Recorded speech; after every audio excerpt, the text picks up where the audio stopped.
Nick Frost? Nick Frost is Colonel Mustard. All right. All right, let's move on. Let's talk. Sorry.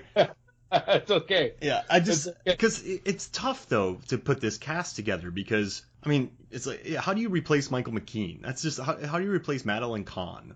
That's a very tough, tall order to do. You can, and Madeline Khan delivers these lines in a way that no one else could. He threatened to kill me in public. It was more of a case of life after death. Now that he's dead, I have a life. Wait, you know? He wanted to kill you in public? No, he threatened to kill her in public. And you know what that is, baby? Mwah, that's perfect use of the Oxford comma. Where are we putting the comma here? Yeah, Mitch Hedberg would have a meal with that. Oh, yeah. Exactly. God bless the dead word. He threatened to kill comma in public. Or you remove the comma, he threatened to kill me in public. So wait, he's going to take you into a public area and kill me? Well, no. I believe that he threatened her in public to kill her. It's so brilliant. And it's great. I think one review was talking about this movie, and they're like, basically what it is someone says something, then someone else repeats it. And that annoyed me. There is a certain amount of that, but it's fun. Like, this is... There's a rhythm to it. Yeah. There's a rhythm to it. And there's a skill with the delivery and the style, you know? How many husbands have you had? Mine or other women? 5. Yes, just the 5. You know? Nobody does that like Madeline Khan. She died. It's such a shame. She wasn't that old either. She was hilarious. I remember I watched the Cosby Show. The only reason I watched the new Cosby Show was because of her and Dougie Doug. That's the reason why they were there. Quite literally, yeah. I was like, I like these two. I might as well watch it. But she died in the middle of the filming, yeah. But I guess one good thing is this movie has a 7.3 IMDb score. That's high. Yeah, it is. So people out there love it. Yeah. And like what? Okay, I guess 85. You're right. Like this wasn't a time for this kind of movie yet that required a lot of attention. Paying attention. Like you, and like it just didn't serve things. It didn't buttle things for you. Not at all. It wasn't good at buttling. I agree. You're a butler. What do you do? I buttle. I buttle, you know? And so that made me curious now that you brought that up. A carpenter carpents? A butler buttles. Does a carpenter carpent? I guess so. And a plumber plums? A plumber plums. A teacher teaches. Okay. A baker bakes. A cashier cashes? Does a barber barb? You know, these are the questions that this movie just brings up to you. Does a scalper scalp? A scalper scalps. You know, an engineer engines. We got a lot of questions, man. You know, we got a lot of questions. You got me thinking here. I went back and I'm looking at 85 comedies, and there's a really interesting blend here. So there's Fletch, which is wonderful. Brilliant. Yeah. And was a success. So why was Fletch a success? A real genius. That didn't do well, but that's a really good movie too. That's a different one. Well, how did Fletch find success where Clue didn't? Okay, because Fletch is, you got Harold Faltermeyer on the soundtrack, straight off the Axel F from Beverly Hills Cop. Remember that you want to talk about soundtrack vinyl? You need that in your life, brother. Absolutely.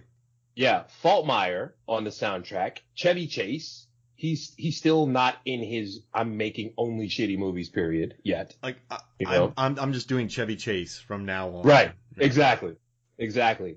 He is Chevy Chase, and he's not Clark W. Griswold, but he still gets to act silly. Mm-hmm. He gets to act silly, but he's silly with an edge. Fletch is a good movie, man. Fletch is a good. There's if you think about it, there's only a degree or two away from Fletch and him just being Marion Cobretti. You know what I'm saying? Because he's a tough guy in this movie, kind of. He'll knock people out. He's not a fighter, but if he has to defend himself, he will. He's mostly using his mind, though. You once were like, Mark, come here, and you made me watch the Lakers scene on Fletch. Yes. And I was like, I've seen this. Yeah, just watch it. Yeah, man. Yeah. Fletch. He also likes basketball. But Clue is too slapstick. Yeah. The top 10 movies of 85. Number 1, Back to the Future. Number 2, Rambo First Blood Part 2. Number 3, Rocky 4. Then The Color Purple. Yeah. None of these are the slapstick of Clue, except for number 9, The Goonies. But that's a kid's movie. That movie, I gotta tell you, with Richard Donner recently passing away.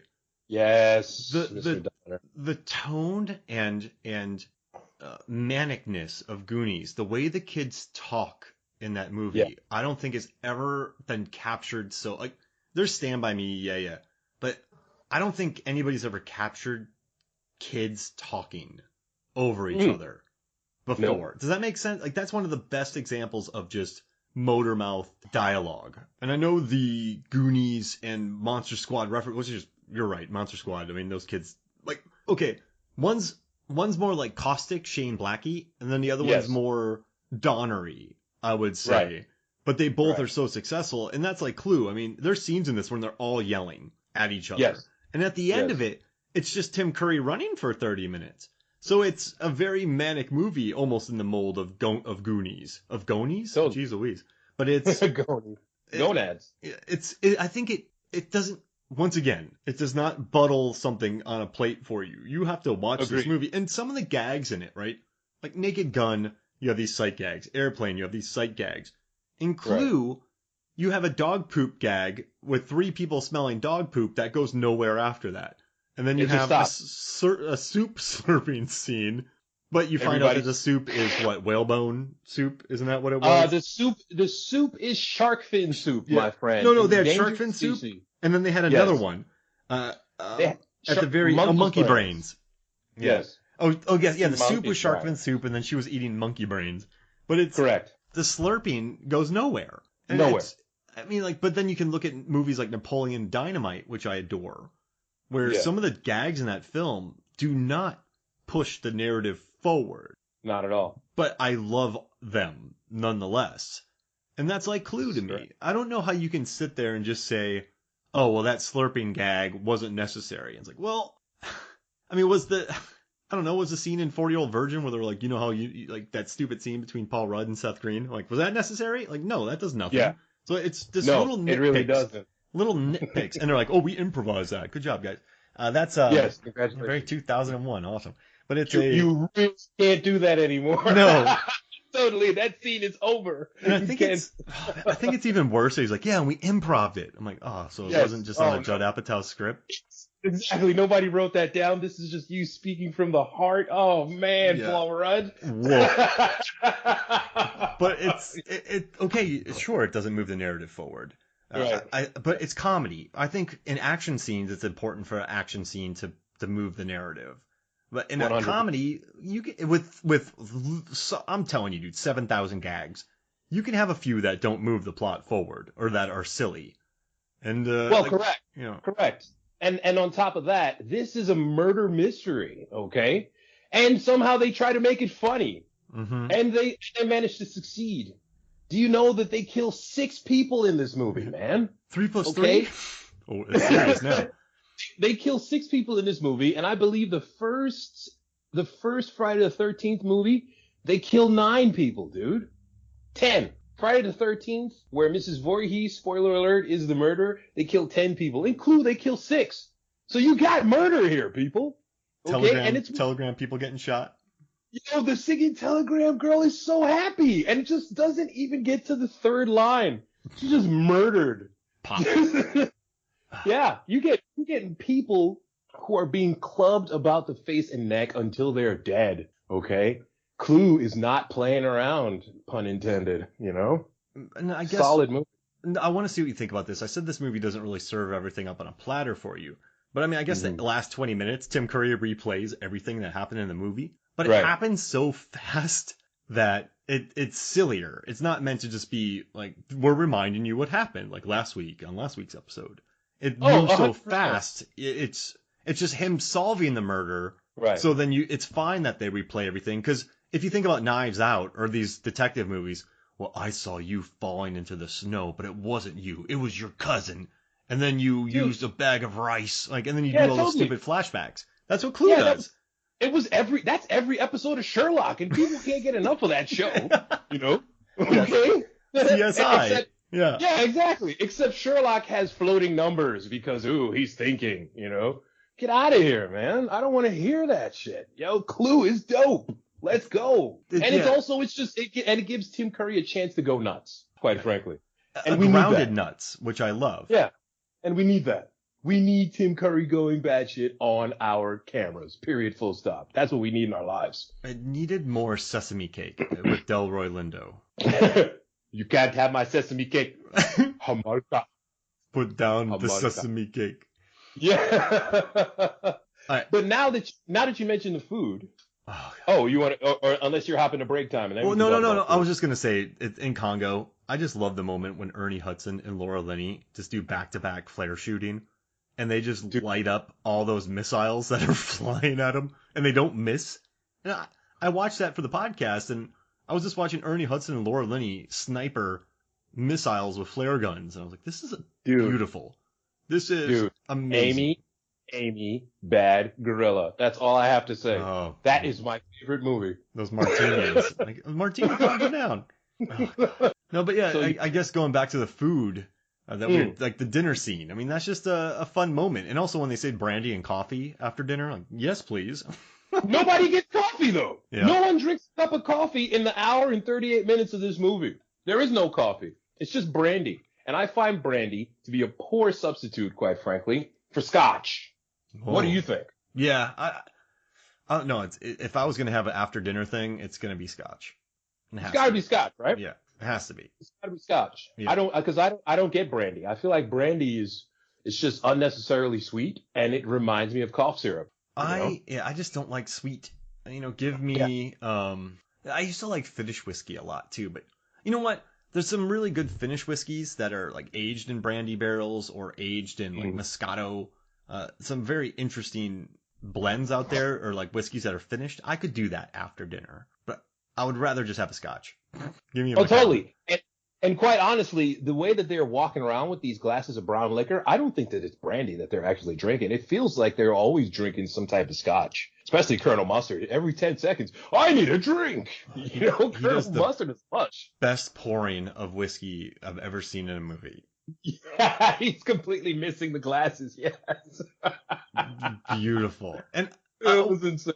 One more thing, I want to see if you noticed this, where the cinematographer, Victor J. Kemper, dude has a wonderful filmography. He did Dog Day Afternoon. He went on to what? Oh God, The Jerk, Night of the Juggler, Xanadu. I mean, that was a big budget movie. Like he did Vacation. He went on to do Pee-wee's Big Adventure, Clue. This was someone who understood. He did Tommy Boy, of course. Dude understands comedy. But yeah, I think this movie, it's well shot too. It was very constricting sets because you're shooting in this mansion. But there are some wide shots where all the characters coming into frame.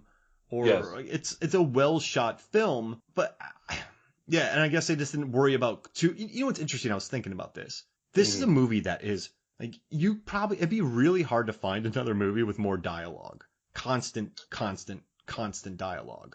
They're always talking. That's true. There's not a lot of silence. So you can't get all that coverage. You can't get over the shoulder on everybody in these scenes. It would be horrendous to cover all these shots. So like you said, it would take forever. I think they did the best they could on it, and it plays well. Like it's just the actor selling it. You don't need the two eyes to sell it. You just need the actors, Tim Curry, selling it.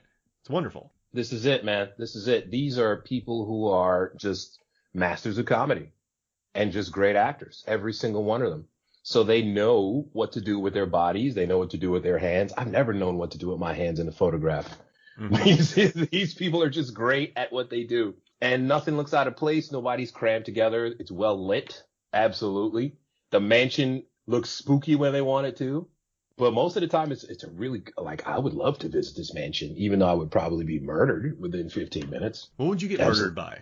Like, what's the weapon that would kill you, Norbert? Okay, so we have the lead pipe, we have the wrench, the rope, the revolver, the knife, the candlestick, right? 6 weapons. Yep. Candlestick, gun, rope, lead pipe, wrench, knife. Okay. I'm going lead pipe. Actually, no, wrench. The wrench was really cool in this movie. It just looked like a murder weapon. It didn't even look like a wrench you would ever use to actually wrench something. Is that the verb for wrench? Anyway. Yeah. It didn't look like a wrench you would actually use as a tool. It looked like the only purpose for that particular wrench is to beat somebody